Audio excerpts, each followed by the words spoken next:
Assalamualaikum warahmatullahi wabarakatuh. Innal hamdalillah wassalatu wassalamu ala Rasulillah wa ala alihi wa sahbihi wa mawala. Sahabat yang dirahmati oleh Allah Ta'ala, pada kesempatan kali ini saya akan berbicara tentang resolusi hidup. Sering kita dengar di awal tahun selalu yang dibicarakan oleh sebagian kita adalah resolusi. Pertanyaannya adalah, emang resolusi hidup itu penting?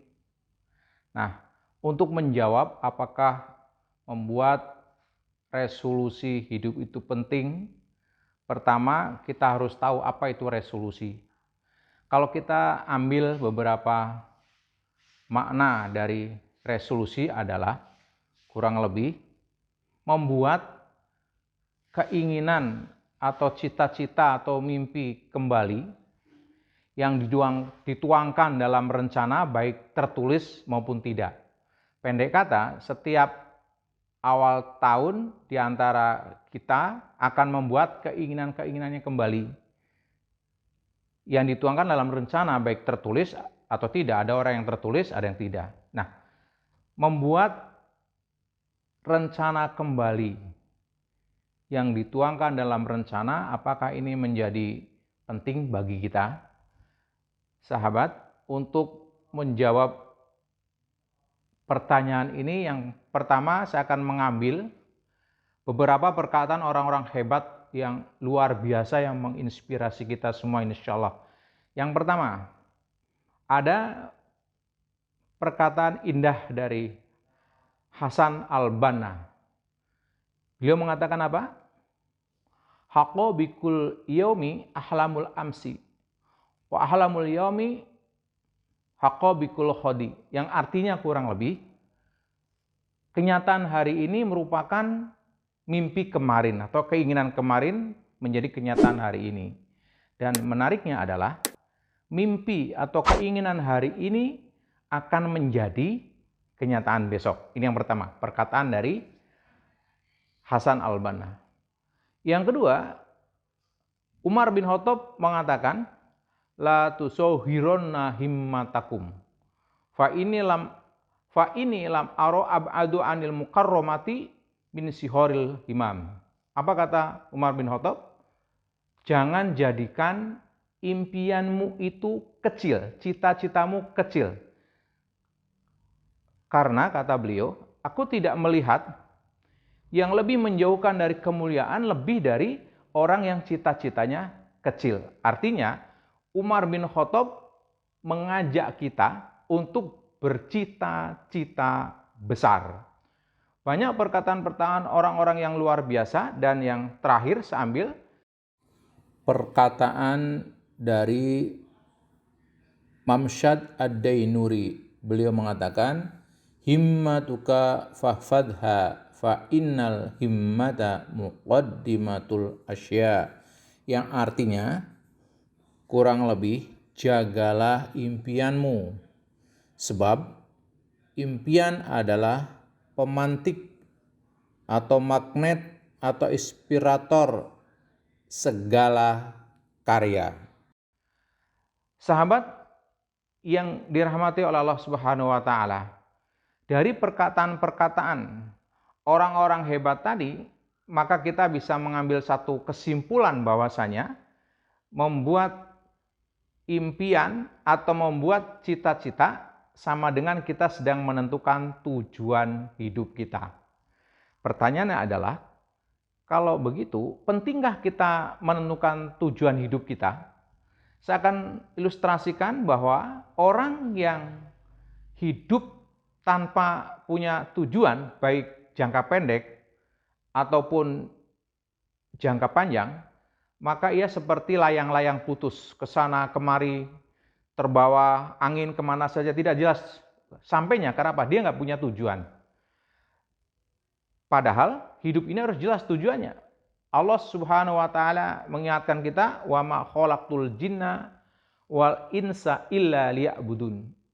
Aku tidak ciptakan jin dan manusia kecuali hanya untuk mengabdi atau menyembah kepadaku, kepada Allah Subhanahu wa taala. Nah, yang berikutnya adalah saya membuat analog orang yang dalam hidupnya tidak punya tujuan seperti orang mau belanja. Dia datang ke supermarket atau tempat belanja, tapi dari berangkat dia tidak membuat rencana mau belanja apa. Apa yang terjadi di sana?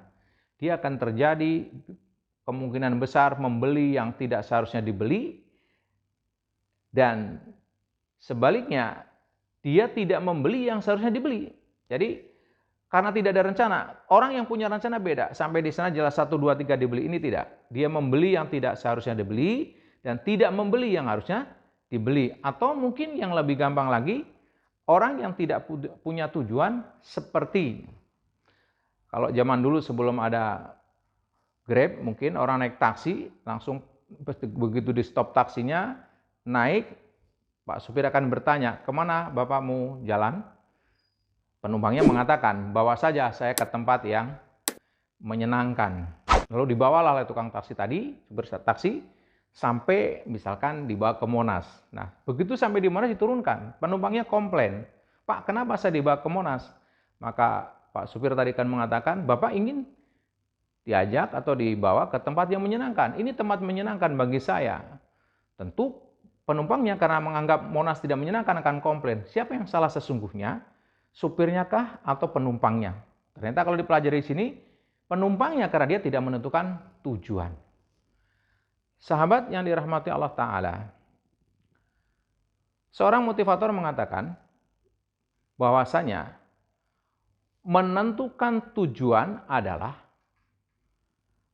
langkah pertama membuat yang tidak kelihatan menjadi kelihatan. Saya ulang lagi. Menetapkan tujuan adalah langkah pertama membuat yang tidak terlihat menjadi terlihat. Kalau demikian, maka seyogyanya kita di awal tahun seperti ini membuat resolusi. Kemudian kalau tanya, apa saja yang harus kita buat?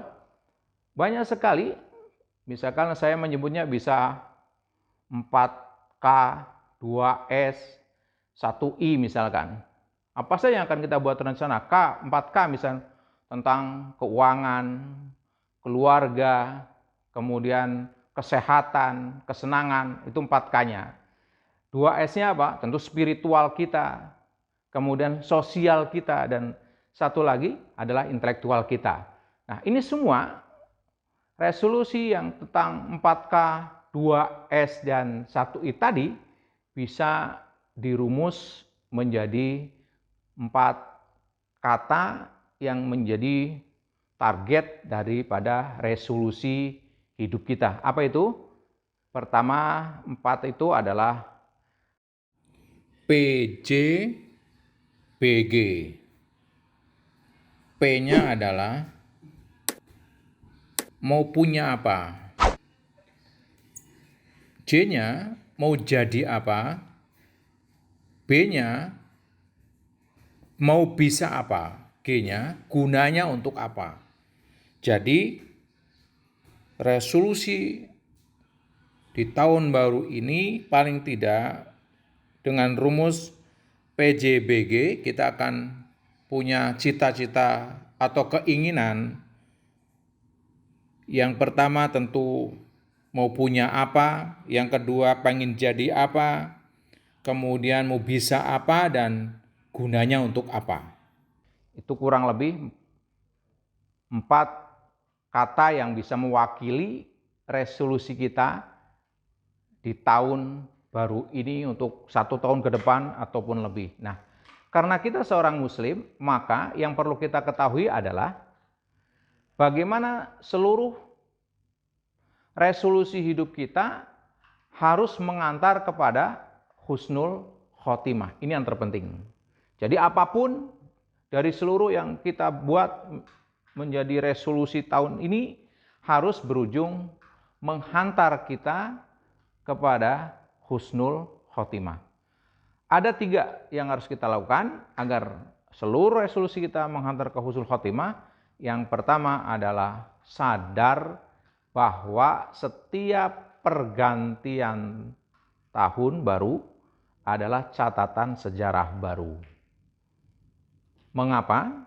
Karena disadari atau tidak disadari, setiap pergantian waktu dari menit, dari detik ke menit, menit ke jam, jam ke hari, hari ke pekan, pekan ke bulan, bulan ke tahun adalah catatan sejarah hidup kita. Artinya apa? Tidak ada satu waktu yang kita lewati sekecil apapun kecuali semua dicatat oleh Allah Subhanahu wa taala.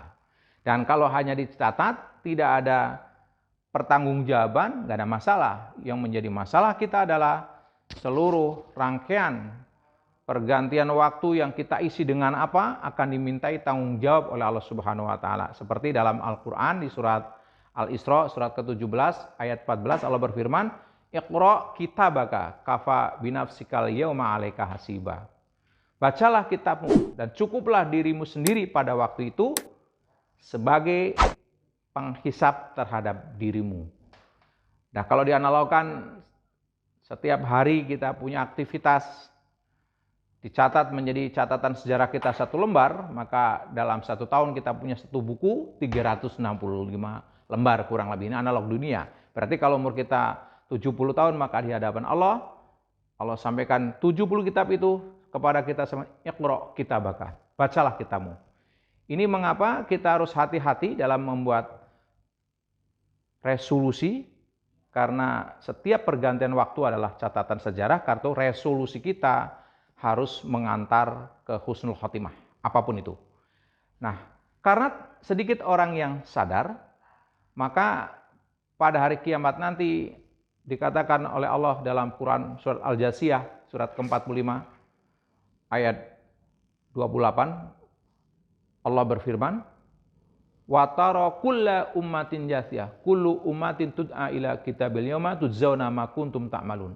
Wa tara, dan kamu akan melihat setiap umat berlutut, setiap umat dipanggil untuk melihat catatan sejarahnya. Jadi, langkah pertama agar resolusi kita menghantar kepada husnul khotimah, sadari setiap waktu, pergantian waktu ke waktu adalah catatan sejarah kita, dan jangan biarkan catatan sejarah kita adalah buruk, karena itu akan menghantar kita ke tempat yang buruk, yaitu neraka Allah Subhanahu wa taala. Naudzubillahi min dzalik. Yang kedua, agar resolusi kita menghantar kepada husnul khotimah, maka satu hal yang harus kita pastikan, hari ini harus lebih baik dari kemarin. Ada kalimat indah yang sebagian orang mengatakan hadis, tapi saya lebih condong dari beberapa yang saya baca ini, wallahu alam, mungkin ini perkataan sahabat Ali radhiyallahu anhu. Apa yang dikatakan? Mangkana yaumu khairu min amsih fahuwa robihun. Barang siapa yang hari ini lebih baik dari kemarin, dialah orang yang beruntung. Yang selanjutnya, barang siapa yang hari sama dengan kemarin, dia orang yang rugi. Dan barang siapa yang hari ini lebih buruk dari kemarin, maka dialah orang yang celaka. Dan bagaimana agar hari ini bisa lebih baik dari kemarin? Secara singkat, bisa dikelola dengan matematika waktu. Matematika waktu ada 4. Yang pertama adalah bagi, kedua tambah, ketiga kurang, keempat adalah kali. Apa yang dibagi? Modal yang Allah berikan kepada kita berupa waktu sehingga kita ada sampai saat ini, berarti ada tambahan modal. Maka modal ini yang pertama harus dibagi.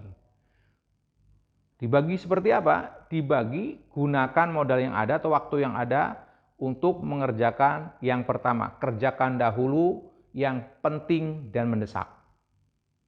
Ini dahulukan. Kemudian kalau penting dan mendesak sudah, baru yang kedua, baru kerjakan penting tidak mendesak. Kalau penting tidak mendesak sudah, baru yang ketiga, mendesak tidak penting. Dan yang terakhir, tidak penting tidak mendesak. Jadi begitu kita dapat waktu, tambahan setiap hari di tahun ini. Satu hari ini tambah 24 jam lagi oleh Allah, berarti kita masih sayang. Bagi waktu ini dengan gunakan untuk mengerjakan yang utama, penting dan mendesak. Yang kedua, mendesak tidak penting. Yang keempat, ya, yang pertama penting dan mendesak, kedua penting tidak mendesak, yang keempat mendesak tidak penting, dan yang keempat tidak penting tidak mendesak. Nanti detailnya insya Allah di kupasan lain saya akan sampaikan. Kemudian yang kedua ditambah. Apa yang ditambah? Hal-hal baik. Yang sudah baik ditambah. Kemudian ciptakan hal-hal yang membuat kita hidup lebih kreatif, lebih dinamis. Yang ketiga, kurangi hal-hal negatif, buang hal-hal yang merugikan. Yang keempat adalah waktu yang ada dengan pilihan-pilihan yang 1, 2, 3 itu dilipat kali gandakan. Kebaikannya dilipat gandakan, pengurangannya pun dilipat kali gandakan. Dan yang ketiga, rumus agar resolusi kita menuju kepada husnul khotimah adalah dengan cara jangan menunggu. Mengapa? Waktu kita dibagi 3, yang lalu sudah nggak bisa diapa-apakan, sudah lalu, kita nggak bisa merubah masa lalu. Yang sekarang kita diberi kesempatan oleh Allah Subhanahu wa Ta'ala untuk apa? Mengelola yang kita punya, ya, yang Allah berikan kepada kita, mengelola yang Allah berikan kepada kita saat ini, dan memanfaatkan yang kita miliki berupa kita dikasih akal, pikiran, dan tenaga. Maka ini dikelola dengan baik, dan yang akan datang kita diberi kesempatan untuk memperbaiki hidup kita. Dengan cara apa? Dengan cara mengubah pola baru atau mengubah pola lama atau menciptakan pola baru. Jadi kalau begitu, kita nggak menunggu, yang ada kita gunakan waktu yang ada dengan cara mengolah tadi, agar hari ini lebih baik. Kemudian untuk yang akan datang, kita masih diberi kesempatan Allah Subhanahu wa Ta'ala dengan mengubah pola. Jadi yang akan datang memperbaiki hidup kita dengan mengubah pola. Kapan? Mulai dari sekarang. Mengubah pola sekarang, hasilnya nanti. Mengapa kita harus mengubah pola untuk yang akan datang? Karena dengan cara yang sama kita nggak akan menghasilkan hasil yang berbeda. Untuk menghasilkan hasil yang berbeda, kita harus lakukan dengan cara-cara berbeda. Nah, apa saja yang kaitan dengan jangan menunggu? Tentu yang paling pertama, jangan menunggu banyak uang baru hidup kita tenang. Tapi hiduplah sekarang dengan tenang. Insya Allah bukan sekedar uang yang akan datang. Yang kedua, tentu kita jangan menunggu kaya baru bersedekah, tetapi bersedekahlah, insya Allah kita akan semakin kaya. Dan yang ketiga, jangan menunggu bahagia baru tersenyum, tapi tersenyumlah, insya Allah kita akan semakin bahagia. Dan yang terakhir, jangan menunggu hidup kita sukses baru kita bersyukur, tapi bersyukurlah, maka hidup kita akan semakin sukses. Sahabat, ini saja yang bisa sampaikan dalam kesempatan ini. Saya ulangi lagi bahwasanya untuk membuat resolusi hidup kita mengantar kepada husnul khotimah ada 3. Yang pertama, sadar bahwa setiap pergantian waktu adalah catatan sejarah, maka catatlah sejarah kita dengan yang baik. Yang kedua adalah bahwasanya kita hari ini harus lebih baik dari kemarin, gunakan matematika waktu. Dan yang ketiga, jangan menunggu. Semoga yang sedikit ini bermanfaat. Lebih dan kurangnya saya mohon maaf.